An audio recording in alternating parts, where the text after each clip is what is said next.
isaata waliin barannu boqonnaa 2 lakkoofsa 3 irra kan jiru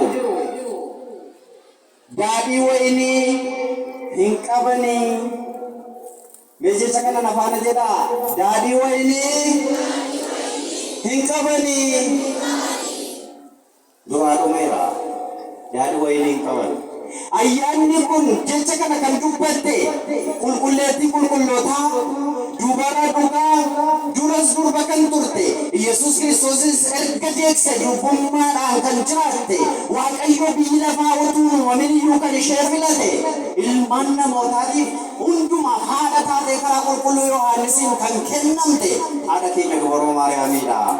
Galanni foqubaa hin dabarre Waaqayyoof haa ta'u.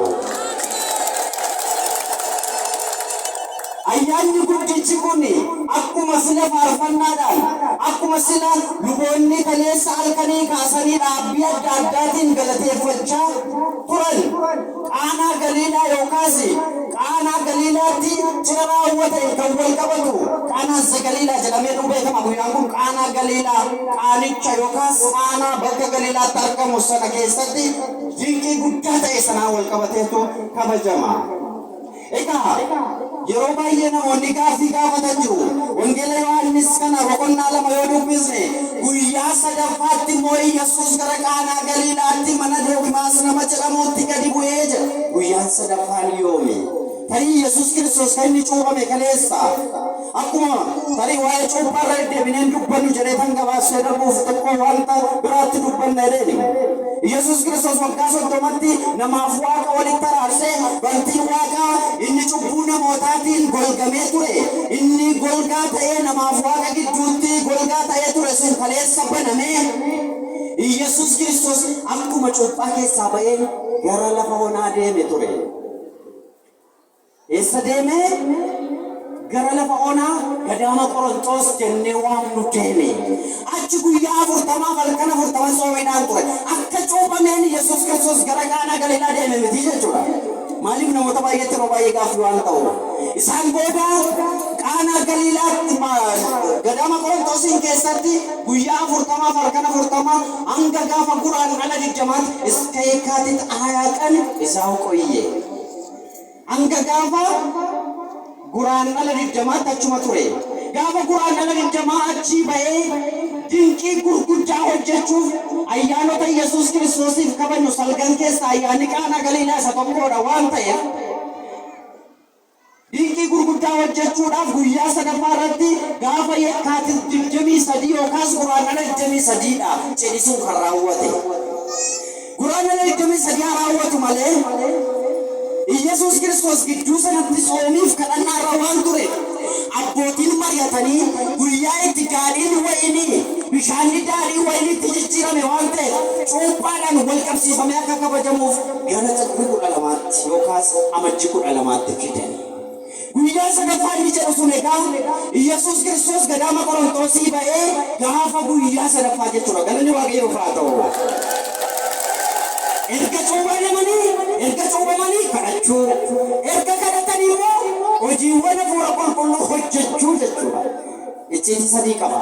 Jalqaba namni waan gaarii hojjechuudhaaf jireenya gaarii jiraachuudhaaf waan gaarii dalaguudhaaf hafuura gaariin jiraachuudhaaf cuuphamuu qaba. Hafuura Waaqayyootiif bishaaniin cuuphamuu qaba. Yoos inni waan gaarii yaaduu jalqaba. Yoos waan gaarii dubbata. Yoos waan gaarii hojjeta. Yoos namaaf dhimma. Yoos hiyyeessa gargaara. Yoos nama sanyiin hin qoodu. Yoos nama bifaan hin qoodu. Yoos nama qabeenyaan adda hin baasu. Yoo hafuurri Waaqayyoo irra jiraate. Erga cuuphame booda immoo soomuu qaba, kadhachuu qaba. Soomee kadhatee yaa Waaqayyo na dandeessisi, jilba naaf ta'i, humna naaf ta'i, dandeetti naaf ta'i, arraba koorra naaf buli, ija koorra naaf buli, gurra koorra naaf buli, miilla koorra naaf buli.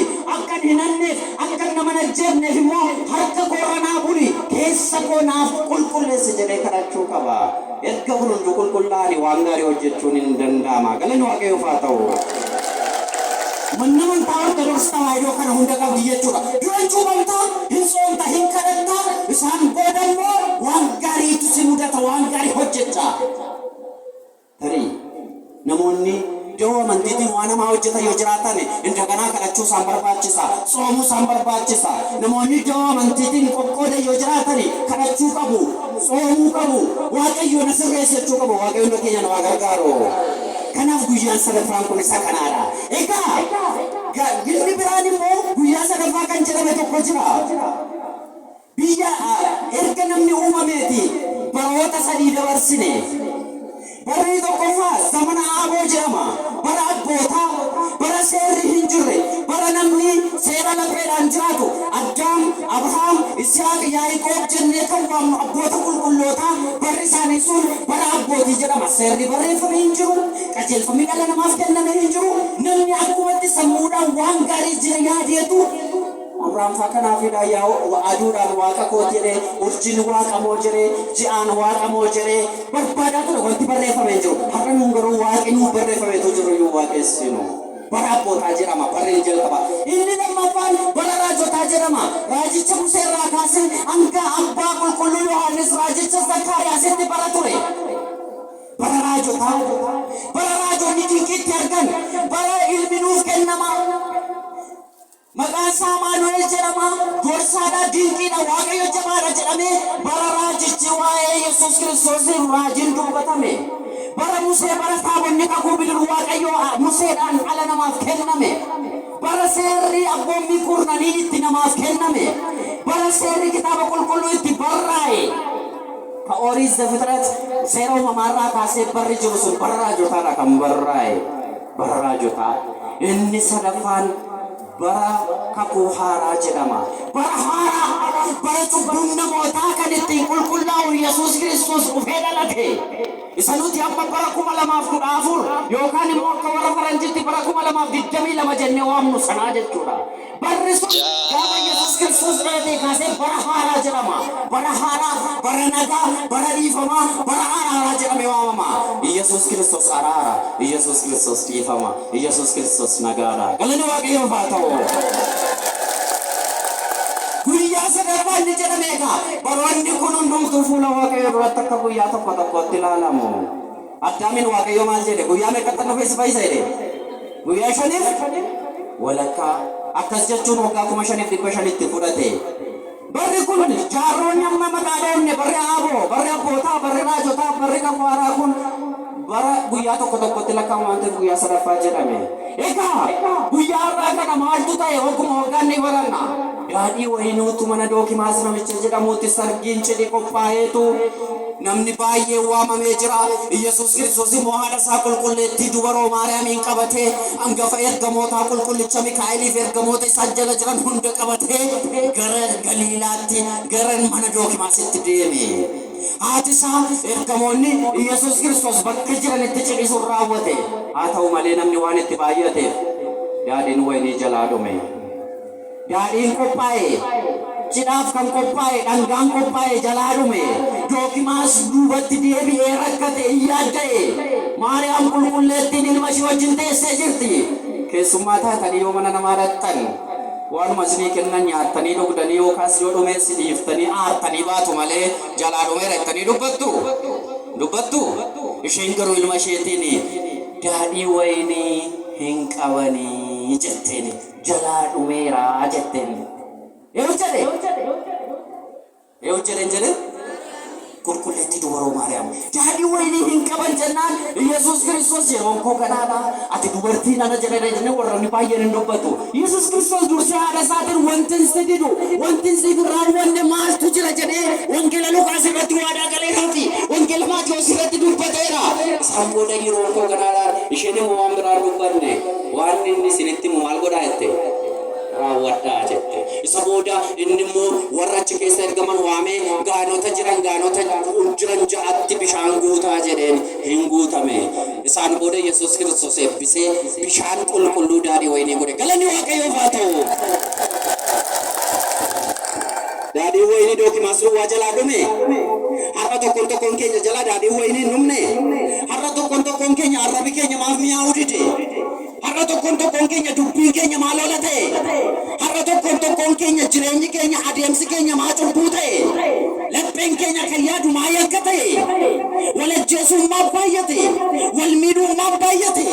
Wal irratti ka'uun maa baay'ate. Isa qabu irratti xinqolaa hojjechuun maa baay'ate.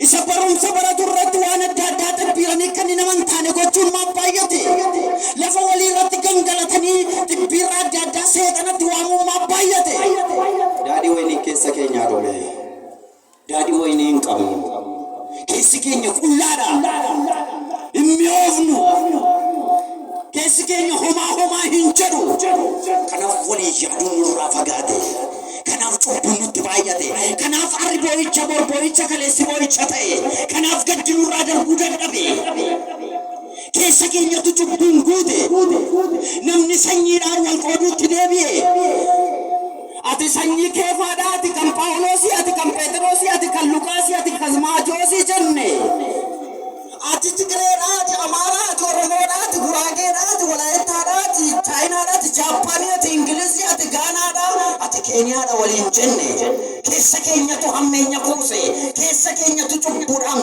dagaage Waaqayyoon keessaa buqqisu daadhii wayinii keessa keenya haa guutu hati keenya qulqulleettiin Maariyaamii akkas jettee nuuf kadhachaa jirte arrase ilaa ilmaan koo daadhii wayinii jalaa dhumeera ilaa ijoolleen kee daadhii wayinii hin qabanii